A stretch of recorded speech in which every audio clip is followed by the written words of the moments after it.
The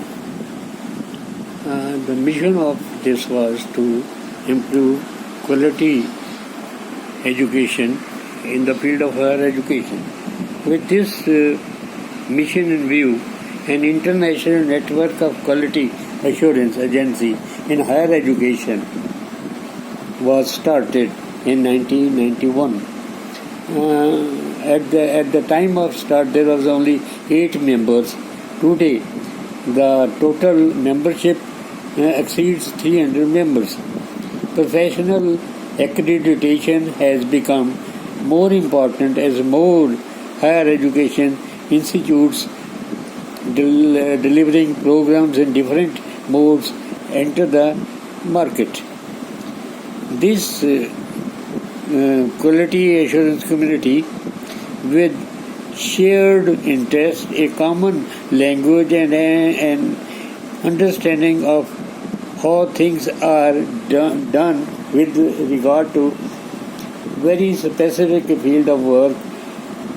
It provides a forum for the discussion of global issues that go beyond national or regional boundaries, such as cross-border education. Members have the opportunity to learn from what others are doing, both from their successes and their failures, and thus have now set the ground for the development of quality assurance profession. So the main purpose of this was to create, collect and disseminate information on current and developing theory and practice in the assessment, improvement and maintenance of quality in higher education. Second purpose was to undertake or commission research in the areas relevant to the quality in higher education.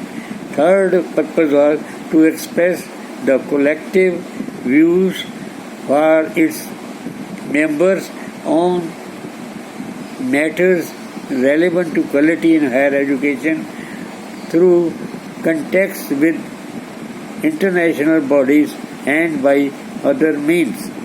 Next purpose was to promote the theory and practice on the improvement of quality in higher education, to provide advice and expertise, to assist existing and emerging quality assurance agencies, to facilitate link between quality assurance agencies, CAA and support network of quality assurance agencies, to assist members to determine the standards of institutions operating across national, international borders and facilitate better informed international recognition of qualifications. Now, these are some of the purposes for which this international quality assurance association in higher education was started. The main cause is the rapid international growth of number of colleges and universities, expansion of higher education areas across borders, mobility of students and employees across countries, interest in external quality assurance, number of quality assurance agencies, LED creation of this a global network of quality assurance agencies to facilitate sharing of information and cooperation among quality assurance associations. So this was the reason why it was started. Because number of colleges, number of universities increased, number of courses in each university or institute increased, and different type of modes of instructions have been used, and to ensure whether they help in quality assurance or they do not help in quality assurance, such things were there. NGO status with UNESCO, 200 members, or now it has risen to 300 members at present. AIIMS जो थे वो मैंने आपको बताया, जो purpose थे और जो एम्स थे वो थे the promote good practices in the maintenance and improvement of quality in higher education. Second aim was facilitate research into the practice of quality management in higher education, provide advice to new quality assurance agencies, facilitate links between, according the borders, I will say different, those agencies, quality assurance associations are within the country or within some region. Now they are the members, those QIA are the members of the international QIA in higher education. So in this way they share information, they get more of information, they get more of ideas. So in this way they are more linked, they are more cohesive in direction, and in educate this statement, quality assurance agencies should provide public accountability, help institution to improve, require academic freedom and integrity, ensure that higher education institutions have primary responsibility for quality. Higher education is not only quantitative, they should increase the quantity of students, but they should also prove a qualitative students, a quality students, a quality citizens. Ensure that higher education institutions have primary responsibility for the quality. Use independent evaluators who follow standards created with input for stakeholders, be reviewed externally themselves. So there have been some agencies which just in India NAC created.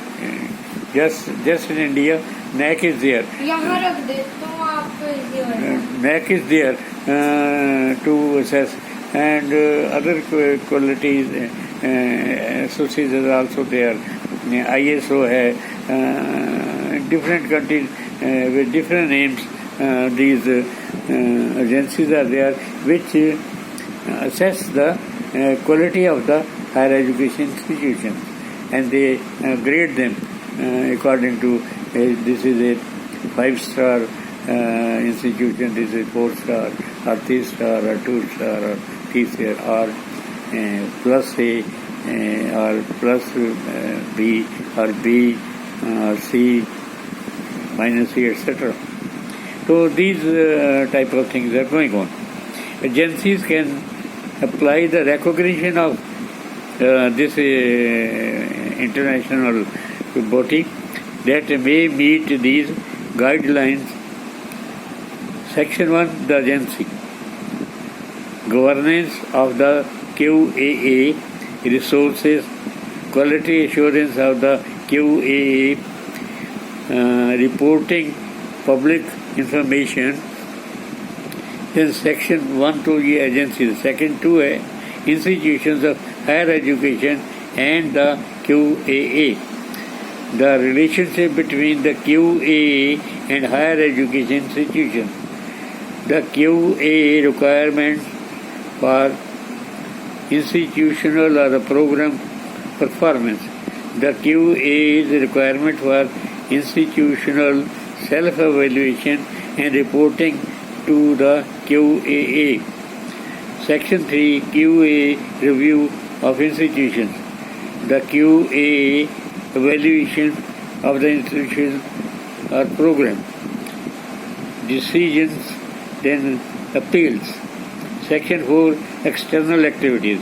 Collaboration with other agencies, transformations across border, higher evaluation, professional qualifications creation of program to train quality assurance professionals to be offered by universities around the world as part of the master's degree or as a certificate. Degree will be confined to degree will be certified by the International Quality Assurance Association in higher education. Content will be international. 4 courses will include overview of international higher education, external quality assurance, operating a QAA, maintaining quality inside an institution. So these are some of the goals, some of the ways why this was established. Thank you.